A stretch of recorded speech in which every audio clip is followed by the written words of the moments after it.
کیوں آپ کو یہ فکر نہیں ہے؟ آپ کو فکر ہونی چاہیے کہ کس طرح سے آپ خود کو ہر طرح کی بیماری سے اللہ کی پناہ میں دیں، کس طرح سے آپ اپنے گھر کو، اپنے ہر طرح کے رزق کو حاسدوں اور جادو کرنے والوں کی پناہ سے دور کر سکیں اور اللہ کی حفاظت میں دیں۔ میں جو کچھ آپ کے ساتھ شیئر کروں گی ایک اصلاح کے طور پر جو اللہ نے مجھے سمجھ عطا کی، مجھے یقین ہے یہ وہ سب عمل ہیں جو میں نے اپنی زندگی میں 100% کیے بھی ہیں اور ہوتے بھی دیکھے ہیں۔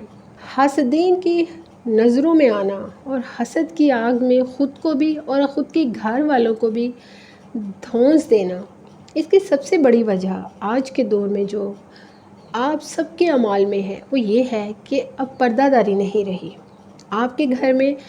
آپ نے اگر اچھا کھانا بنا لیا ہے نا، تو جب تک آپ نے اس کی تصاویر اور اس کی ویڈیوز اسٹیٹس پہ نہیں لگا لینی، فیس بک پیج پہ نہیں لگا لینی، ٹک ٹاک پر ریلیز نہیں کر دینی، انسٹاگرام پر ریل بنا کر نہیں ڈال دینی، تب تک آپ کو سکون نہیں آئے گا۔ یعنی کہ حاسدین کی نظروں کو تو آپ خود اپنے گھر کے رزق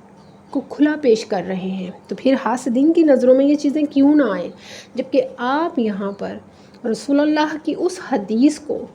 معاذ اللہ پوری طرح جھٹلا دیتے ہیں، جس میں آپ سرکار نے فرمایا کہ اپنی نعمتوں کو پردہ داری میں رکھو تاکہ حاسدین کی نظروں سے بچو۔ یہ وہ حدیث مبارکہ ہے جو ہمارے سامنے ایک کھلی وارننگ ہے، یہ کھلی وارننگ ہے ہمارے لیے کہ حاسدین کی نظروں سے بچو، اپنی نعمتوں کو چھپاؤ، پردہ داری میں رکھو، اسے کھلے عام اس طرح سے ہر کسی کے سامنے پیش مت کیا کریں۔ جب آپ کو اللہ کے رسول نے کہہ دیا کہ اپنی نعمتوں میں رازداری سے کام لو، تو پھر مجھے یہ نہیں آج تک سمجھ آئی، آپ کسی ایک اچھی جگہ اگر کھانا بھی کھانے چلا جائیں، چاہے وہ عورت ہو چاہے وہ مرد ہو،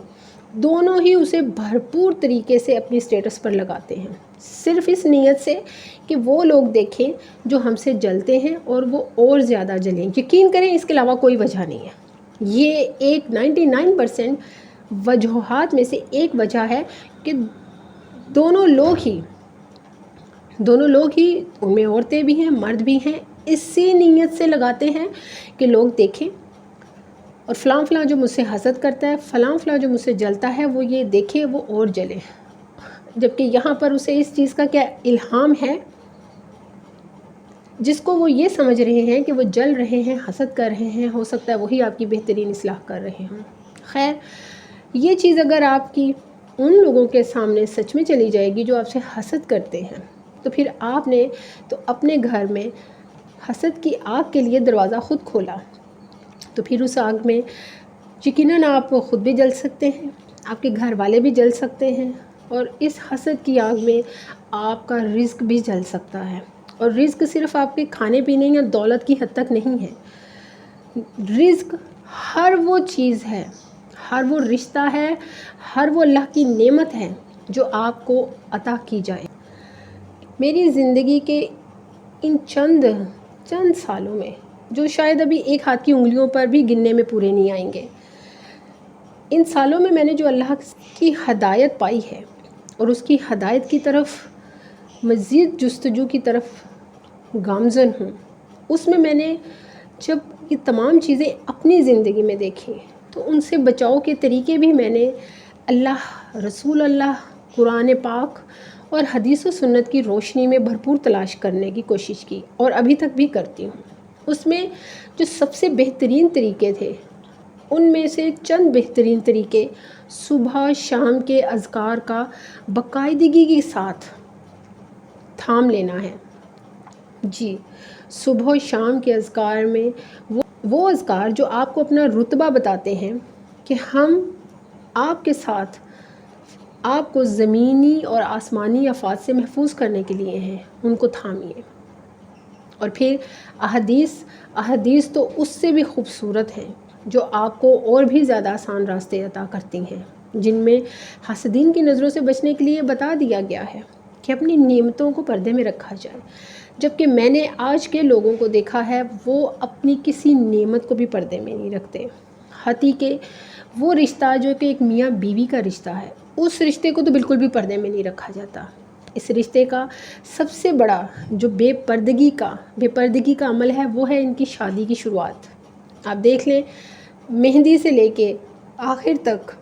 جتنی چرچا کی جاتی ہے، جتنا ہر گھر ہر نظر تک اس رشتے کو پہنچایا جاتا ہے، چند ماہ یا چند سال بھی بمشکل ہی چلتے ہیں، اور اگر چلتے بھی ہیں تو آپ خود دیکھ لیں کیسی تکلیفوں میں ہیں، کیسی آزمائشوں میں ہیں۔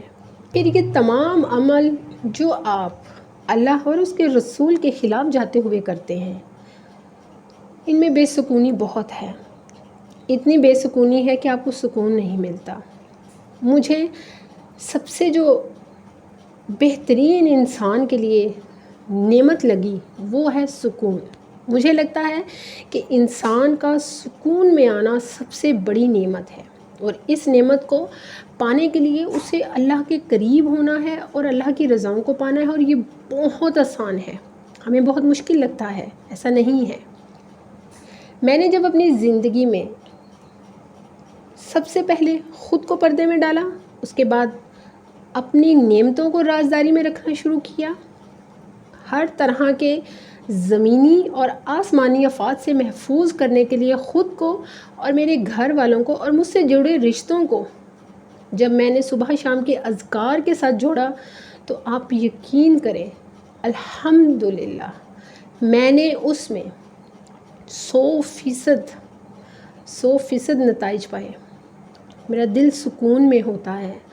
ہاں مجھے تب تکلیف ہوتی ہے، تب میں بے سکونی میں آتی ہوں جب میں کسی کو ایسی تکلیف میں مبتلا دیکھتی ہوں، تو مجھے بہت تکلیف ہوتی ہے، تو میرا دل چاہتا ہے کہ اے اللہ مجھے اتنی توفیق دے کہ جو تو نے مجھے عطا کیا میں ان تک بھی پہنچا سکوں۔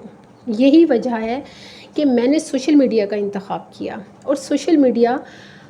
صرف تبھی برا ہے جب آپ اس کا استعمال برا کریں گے، بالکل اسی طرح جس طرح آپ کی زندگی میں جہاں جہاں کام کیا جاتا ہے وہاں کے تمام شعبہ جو ہوتے ہیں، ڈپارٹمنٹ ہوتے ہیں، وہاں پر ہر طرح کے لوگ کام کرتے ہیں، اس کام کو اچھے طریقے سے بھی استعمال کر رہے ہوتے ہیں، اس کام کو برے طریقے سے لے کر بھی چل رہے ہوتے ہیں۔ بالکل اسی طرح سوشل میڈیا کو میں اچھائی کے لیے ایک بہترین پلیٹ فارم سمجھتی ہوں، اور برائی کے لیے بھی اللہ سبحانہ و تعالیٰ اپنی حفاظت میں دے، یہ بہت بڑا پلیٹ فارم ہے۔ اللہ سبحانہ و تعالیٰ